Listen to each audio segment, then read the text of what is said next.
Sometimes what you need in the moment comes when you least expect it. The Nuggets did not go gentle into the good night. They keep the series alive, winning at home, defeating the OKC Thunder 119-107. And man, was this an up and down game.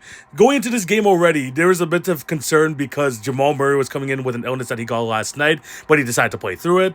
And the Nuggets going out to a great start. You had like 12 points from Jamal Murray in that first quarter. You had Christian Brown doing well. Of course, Jokic doing his thing. But when we got into the second quarter, it started to give me the Cavs-Pacers game sort of vibe from Game 5, where the Nuggets, even though they started off the game so well, the Thunder just completely flipped the script in the second quarter. Like, the Nuggets were almost up double digits, and then all of a sudden, the Thunder have turned around, and they're up like 7 or 8, and because of Shai Gilgeous-Alexander and Chet Holmgren. But man, the momentum flipped once again. When SGA had got his 4th personal foul in the first half, he had to sit out for the remainder of the quarter. And that's when you got your Nuggets come back. They almost had a tie game going into the half, but then Ludor hits a 3. They're up by 3, the Thunder. But in the second half, it starts to get crazy. But in the first 10 minutes, it was very much a back-and-forth affair.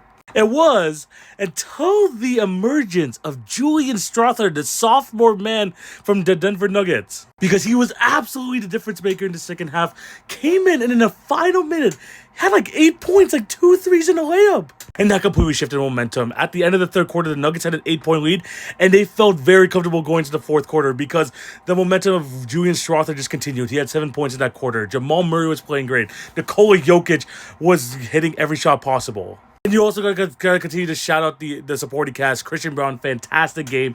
Was the big part why they were able to stay close in that first half. And then Russell Westbrook, who had a very stinky first half for sure, came through in the fourth quarter and came up with some big plays, including that layup at the end. And the Nuggets were able to win the game in a fashion very similar to how the Thunder won in the last game, where it was basically just Chet Holmgren and Shai Gilgeous-Alexander getting most of the production for the OKC Thunder, but not getting much from the third star. I mean, Jalen Williams played very bad on the offensive end today, including missing some bunnies in that fourth quarter. That was very much unlike him. While the Nuggets still got what they needed from Nikola Jokic, still got what they needed from Jamal Murray, but it was a supporting cast that really pushed over the top in Christian Brown and Julian Strawther. And man, you could tell they were home cooking. You could tell by the extra effort, the second chance points, the rebounding battle, the fact that they were able to attack the paint at will, and just, double the amount of free throws that OKC had. The Nuggets were just the more scrappier and the better team today, and now we got a Game 7. Who comes up on top? Let me know what you guys think down below. I think it go either way, but the Thunder having home court is pretty big. Jay and I talked about it in the pod. You're going to see it in tomorrow's episode. We talked heavily